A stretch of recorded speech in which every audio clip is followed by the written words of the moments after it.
Magandang araw mga people, I'm back. Welcome to my channel. Again, this is Bag. So for today's vlog is that itutuloy natin itong episode 2, no? Ng what is the floor guard and what are the different functions of the floor guard. So now we proceed to number 8. So records the first and last person seen in an office or room, no? Dapat i-record natin yung mga taong huling nakita mo doon sa areyang yon, no, doon sa office na yon. For example, ako yung huling taong nakita mo doon sa office ng security department, so dapat i-record mo yon. So what is the purpose? Of course, no, source of information pa rin. Makatulong pa rin yon kung mag-conduct ng investigation yung investigador nyo. So hindi mahirapan pag uumpisahan ng kanyang investigations, no? So very easy lang yung trabaho ng floor guard, no, or floor security personnel. Okay, so now number 10 is that suspicious looking personnel in the area of work are accosted and investigated.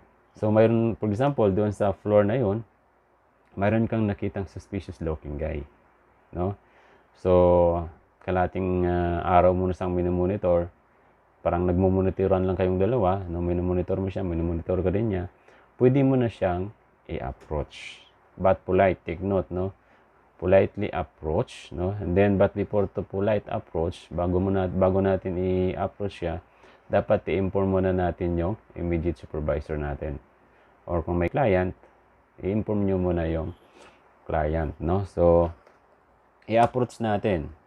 Of course, para hindi masyadong offended yung approach mo, tanungin natin kung paano tayo makatulong sa kanya. Sir, good morning. How can I help you? No? So, ganun kaagad. And then, pag na-start mo na yun, tuloy-tuloy na yung conversation yung dalawa. Okay? So, now, pag halimbawa, birid out ka doon sa mga binibigay niyang information sa'yo, pwede mo namang i-inform ulit yung immediate supervisor mo, no? Para sila na mag-conduct ng investigation. Pwede naman nating i-review ng CCTV, no? Para masundan kung anong ginawa niya doon buong kalating araw. So, para at least clear and then may scrutinize yung taong yun. So, ganun yung number 8 functions of floor guard, no? And then number 9 is that records the time of arrival and departure of VIPs. Malaga din yun, no? Pero mayroong mga company, gentlemen and ladies, lalo na dahil ngayon is mayroon na tayong Data Privacy Act of 2012, no? Na ayaw nilang ipa-record yun. So again, ito magde-defend doon sa company na kung saan kayo nagtatrabaho. Dahil pag may mga company ganun, sigurado ako i-announce din naman yan sa inyo. O DC, no? Paki-advise doon sa personnel mo na bawal nilang i-records lahat ng VIPs na pumunta dito sa floors na to, no? So ibig sabihin, hayaan nyo lang, wag nang i-records. Again, magre-rely kayo doon sa standard operating procedures ng company kung saan kayo nagtatrabaho, no? So sundin nyo lang yung kanilang SOP. So that is the number 9. And then number 10 is that damage of properties, destroy locks, rooms upon discovery are reported immediately to the concerned authority, no? For example, during rounds mo, nakita mo yung sira-sira ng padlocks ng mga offices, ng mga rooms. So, dapat gawa natin ng report. Pwedeng gawin mo yung summary report and then forward to your immediate supervisor. So, yun lang yung papel mo. Gumawa lang ng report doon sa mga damage na properties ng company. So, right after that, pag nagawa mo na yan, okay na. Diba? So, very simple lang ang trabaho ng floor guard.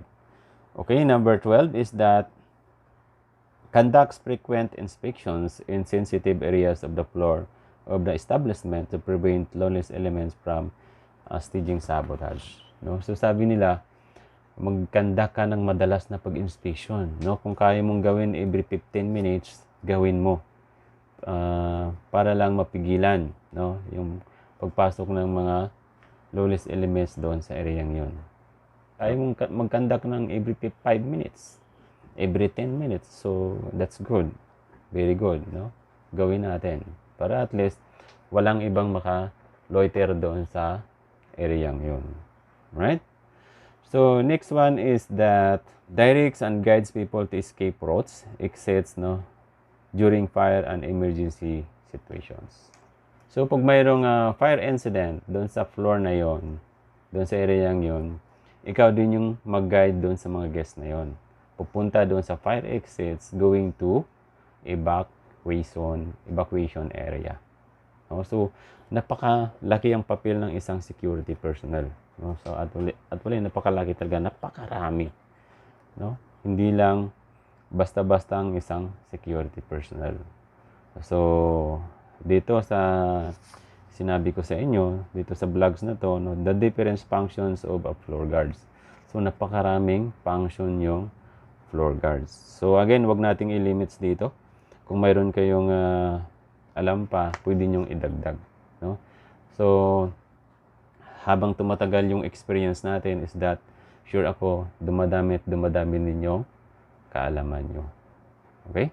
So wag lang tumigil sa search, sa pag-aaral, wag lang don't stop learning.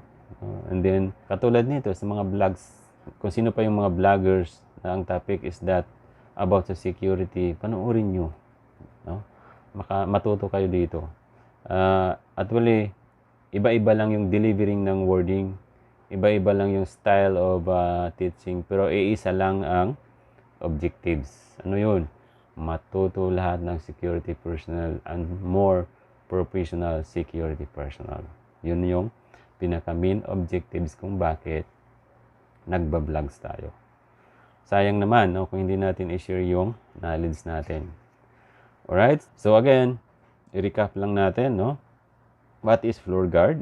Floor guard are security personnel assigned in every floor of offices, hotels, schools, teachers, and other tall buildings. So yan yung floor guards. And what are the different functions of a floor guard? Okay, ito yung answer. Number 1, checks the movements of visitors and employees side the floor of the building where he is assigned. Number 2, prevent or prohibited people from loitering and entering into restricted areas. Number 3 is that monitor the proper wearing of identification card of employees and visitors. Name of violators are immediately taken and reported to the concerned authority for proper actions. That secures the room, offices, and other things in his area against theft, distractions from fire, and other form of hazards. Okay? Number 5 is that allows the internal transfer of properties from one office to another when transfer slip is presented to him or upon directive of the management. No? So itong upon directive of the management, gentlemen and ladies, ito yung sinasabi, kahit walang slip siya, no? Pag in-advise sa inyo, ilagbok nyo na lang. Okay, number 6 is that conducts hourly inspections on the area of assignment. Okay, number 7 is that records the name of employees staying overnight as approved by the management. And then number 8, it is that records the first and last seen person in office or room. Number 9, records the time of arrival and departure of VIPs. Again, it depends to the standard operating procedure of the company, no? Kasi sabi ko nga kanina, under Data Privacy Act, may mga company ayaw na nilang i-records yung mga VIPs, no? So sundin nyo lang kung ano yung standard operating procedures ng company kung saan kayo na-assign. And then number 10 is that suspicious looking personnel in the area of work are accosted and investigated. Number 11, damage of properties, destroy locked rooms upon discovery are reported immediately to the concerned authority.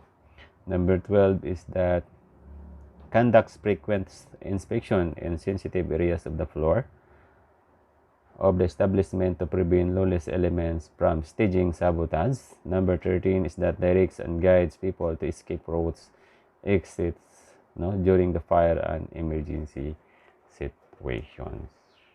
Alright, so hanggang dito na lang, madlang people. Again, maraming salamat sa inyo. So ito yung continuation ng topic natin or our vlogs that with title is that what are the different functions of floor guard, and then what is floor guard. Alright, so hanggang dito na lang madlang people. Again, maraming salamat sa inyo sa walang sawang pagsuporta sa channel na to.